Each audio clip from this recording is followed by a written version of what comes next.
Hola, hola, buen día tengan todos y todas ustedes. El día de hoy vamos a presentar las aplicaciones del integral referente al tema del área entre curvas.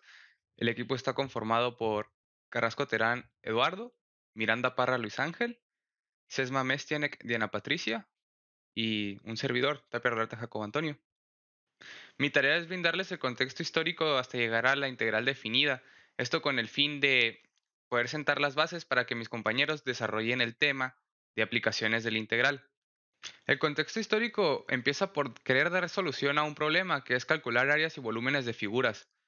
Para esto utilizamos un método, el método de agotamiento. El método de agotamiento fue propuesto por Antifón, desarrollado por Eudoxo y muy dado a conocer por Arquímedes, todos ellos griegos. Bueno, aquí podemos ver un ejemplo de calcular el área del círculo mientras utilizamos el método de agotamiento con un polígono y un círculo. Necesitamos que estos sean concéntricos y, como podemos observar en la imagen, a medida que aumentamos el número de lados del polígono, este empieza a estar contenido o muy parecido al círculo. ¿Y qué implica esto? Que el área de ese polígono, que es más fácil de calcular, va a ser muy parecida a la del círculo. Y en eso consiste el método de agotamiento sencillamente. Tras ello, pasamos al siglo XVII. Tuvieron un montón de tiempo descuidado de esta problemática del cálculo de áreas y volúmenes. Y no fue hasta que Descartes y Fermat desarrollaron la geometría analítica que esto motivó a Cavalieri a hacer sus propuestas. ¿Y qué hizo? Bueno, formuló su principio, que la suma infinita de los irreducibles o indivisibles, pues sirve perfectamente para calcular áreas o volúmenes. Para áreas, ¿qué es un indivisible? Un segmento de recta, pedacitos de líneas. Y para volúmenes consiste en un conjunto de caras, aquí como podemos ver con la torre de monedas.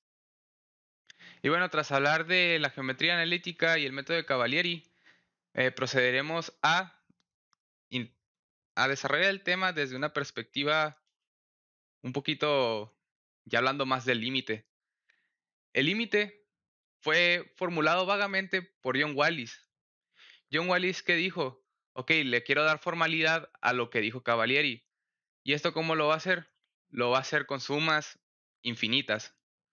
Estas sumas infinitas, lo que él propuso fue, ok, me quiero acercar un número con un número más pequeño. ¿Qué voy a hacer? A ese número más pequeño lo voy a reducir tanto como sea posible para sumarlo infinitas veces hasta llegar al número que quiere llegar. Y bueno, esto fue publicado en su trabajo Arithmetica Infinitorum en 1656 y presentaba algunas notaciones bastante excéntricas donde también ya manejaba el infinito.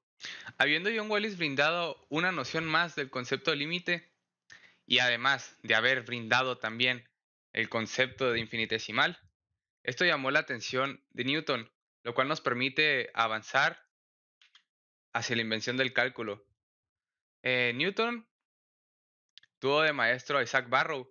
Isaac Barrow se dio cuenta de la parte 2 del teorema fundamental de cálculo, mientras que Newton, con el concepto de infinitesimal y el problema de encontrar una recta tangente a la curva, se dio la tarea de encontrar las derivadas. Esto lo escribió en su obra de fluxiones en 1666, donde se dio por sentado que inventó el cálculo. Mientras que Leibniz se animó a publicar su obra en 1686, él no se lo guardó. Y con esto, ambos ya sabían la relación entre derivadas e integrales, fundamentando bien la parte 1 del teorema fundamental del cálculo, mientras que Barrow ya tenía la vaga noción de la parte 2. Y a pesar de que esto generó un conflicto en la comunidad científica, entre Newton y Leibniz nunca hubo problemas, de hecho ellos respetaban bastante su trabajo. Y tras haber aclarado esto, me parece prudente pasar con mis compañeros al desarrollo del tema. El área bajo la curva. Como vimos anteriormente en clase, es posible encontrar el área debajo de una curva.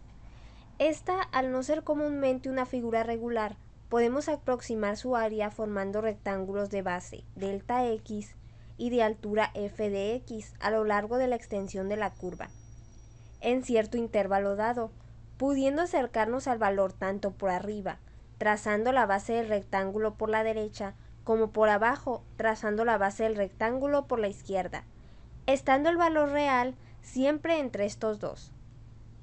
Esto después fue interpretado como la suma de Riemann, en la que el área de la suma del término xy de la función f de x que determina la altura del rectángulo para cada y este será multiplicado por delta x, siendo la longitud de la base determinada con anterioridad, siendo posible entonces reducir el error al aumentar el número de términos de la serie, es decir, aumentar los rectángulos formados. Entonces, ¿qué sucede si el número de rectángulos es muy grande? Lo que sucede es que nos acercamos más al valor real. Si el número de rectángulos sigue aumentando hasta el infinito, el área de la base tiende a ser mínima.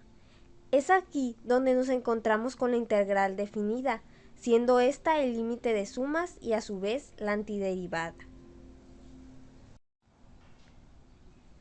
Área entre curvas, análisis y resolución. Teniendo todo esto sobre la mesa, ¿cómo será calculada el área comprendida entre dos curvas?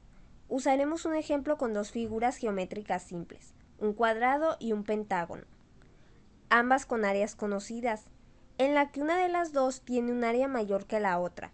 No importa cuál de las dos sea, es importante señalar esto para poder extrapolarlo a las curvas. ¿Cómo calculamos el área que se forma entre estas dos figuras al sobreponerlas? Sería simplemente restar el área de la menor entre las dos a la mayor. Entonces, si ya podemos conocer el área que hay debajo de cualquier curva, solo es necesario conocer cuál de las dos tiene un área mayor en ese intervalo para realizar una simple resta. Esto lo podemos resumir a: si f de x se encuentra por encima de g de x en el intervalo AB y ambas son continuas, el área comprendida entre estas será la integral definida desde A a B de f de x menos g de x. Ejemplo 1. Curvas dadas. Escrito el método en la sección pasada, realizaremos varios ejemplos. Área entre dos curvas en intervalos 0 a 3.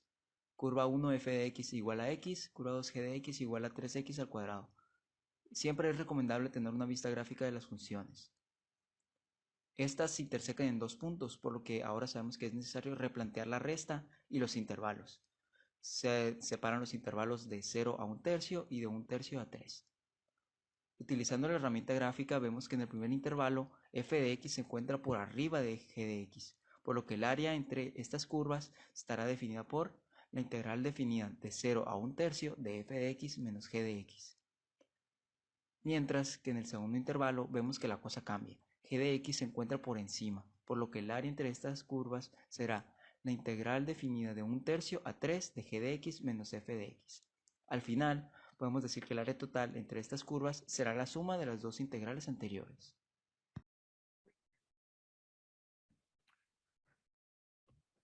Ok, como parte del ejemplo 3, en las aplicaciones para el tema de área entre curvas, tenemos una aplicación en economía, haciendo uso del coeficiente de Gini.